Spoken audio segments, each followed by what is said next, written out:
everybody, Namaskar and welcome to my channel Curries with Bumbi. Today let's make chicken meatball curry. This recipe requires simple ingredients that will be probably already there in your fridge and pantry. So let's get started. The ingredients that we need are 1 pound of ground chicken, 1.5 teaspoon of salt, 1 teaspoon of sugar, about 2 inches of ginger and 6 to 7 cloves of garlic, half teaspoon of turmeric powder, half teaspoon of paprika powder or Kashmiri red chilli powder, 1 egg and a large bread. If your bread is small, then please use 2 slices of bread. 3 green chilies. This is optional. You can leave it out if you don't want your curry to be spicy. For the garam masala, we need 6 cardamoms, 6 cloves and 1 inch cinnamon stick. A bunch of coriander leaves, 2 tomatoes and 2 onions. 3 tablespoons of oil. Here I have used olive oil. You can use any oil of your choice. Now let's go ahead and start our prep. Chop the onions, put it in a blender, add some water and blend it.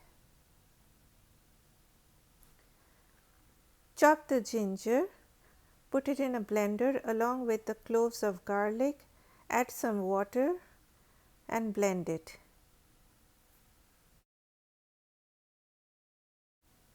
Next comes the tomatoes.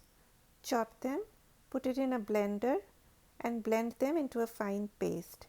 Here, though I have used fresh tomatoes, you can always use store-bought tomato puree or canned crushed tomatoes, whatever you have in hand.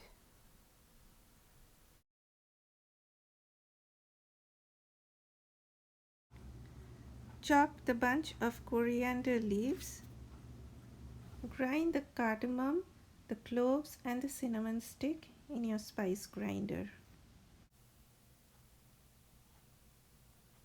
Crack an egg in a bowl, mix it up and add the bread in it. Soak the bread for about 5 minutes. The bread and the egg mixture over here acts as a binding agent for the meatballs. Now we will make the meatballs. To the ground chicken, add 1 tablespoon of ginger garlic paste that you had blended earlier, 1 tablespoon of chopped coriander leaves, half a teaspoon of salt. Mash up the bread that you had soaked earlier in egg and add it to the ground chicken.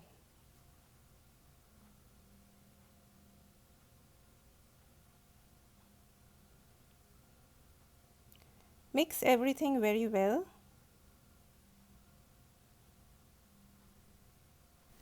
Next we come to forming the meatballs. Take a bowl of water, wet your hands and form medium-sized meatballs. You can make the meatballs of any size you want to. Here I am making medium-sized meatballs. Frequently wet your hands. That will help you in shaping the balls. If you don't wet your hands, it will get too sticky and it will be hard to shape the meatballs. You must be thinking, those meatballs are not looking perfectly round. Well, it doesn't have to be. Now let's start cooking. I prefer taking a flat pan for this recipe so that the meatballs cook evenly, but if you do not have one, then it's fine. Heat up your pan on high heat, add oil. Put your hand on top of the pan. If you feel the heat, then your pan is hot enough. Add the onion paste. On high heat, keep stirring till the paste gets well fried and all the water evaporates. Indian cooking is all about patience, so keep stirring until you see the mixture has dried up well. So when the onion gets fried, you add the ginger garlic paste and again keep stirring. When the raw smell of ginger and garlic goes away, then it's time to add the blended tomatoes or tomato puree. Stir it well until it gets fried. You can understand that it's well fried when oil oozes out from the sides of the puree. At this point, if you find that the mixture is sticking to the bottom of the pan, Lower the heat to medium. Add half a teaspoon of turmeric powder and 1 teaspoon of salt. Again, stir it very well. I like to use hot water when I make my gravy because it speeds the process. So I added about 2 cups of hot water and I stirred it well. If you want your gravy to be thinner, then add more water. Add half a teaspoon of paprika powder and stir well. Let the gravy come to a boil. When bubbles come out from the gravy, then it's time to add the meatballs. Add one meatball first and see to it whether it's retaining its shape. If it doesn't break, then add the other meatballs. Here you must remember, never stack up the meatballs one on top of the other. In that way, half of them won't get cooked well. So it's always good to use a flat pan in this recipe. Now after you put the meatballs in the pan, always swirl it around. Never use a spoon to stir the gravy because using a spoon sometimes leads to breaking of the meatballs. Lower the heat to medium and cover the pan partially so that the steam can escape from the side, and cover it for 15 minutes. After 15 minutes, add the green chilies. If you don't want your curry to be spicy, then you can leave the green chilies. I added it because I like it a bit spicy.